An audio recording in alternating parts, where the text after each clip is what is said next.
रुपये दे. त्याने विचारलं मग त्या माझी सरपंचाने दिली का? माझी म्हणजे तास तो सोडून द्या. तेव्हा दिली ना. किती? त्याने दिले 15,000 रुपये. काय लागत सगळ्या गावाचा कानूला केला तरी तुमतो.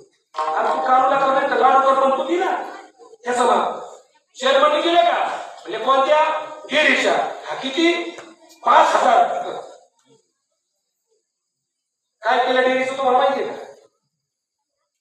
बरं कोणी किती दिले? आमक्या आमक्याने. म्हणजे सगळ्याच्या मापा काढायचे. अरे काढू नको बाप, तुला देव वाटला तर ते त्यांचा नको वेळ खाऊ सकाळी सकाळी. आणि मग तो शेवटी म्हणतो असं करा हे तुमच्या मनाने का कानपोटी आहे ना. किती देऊ? टिपा किती? टिपा ना. लोकांना वाटायचं 1000 लेवा तुम्ही काय हलकं घ्या हलकं घ्या. पण 10,000 लेवा म्हणजे मऊ लागला का कोपरा तू ले ना तुम्हाला झाली इथं. आणि शेवटी 11:30 वाजता म्हणून असं करा. आता सुट्टी नाही तुम्ही नंतर घ्या. लोक पण म्हणले हलकं घेणार खाऊन खोबरं खात्याला गेलं याच्या घरी समोर 3 बाऱ्या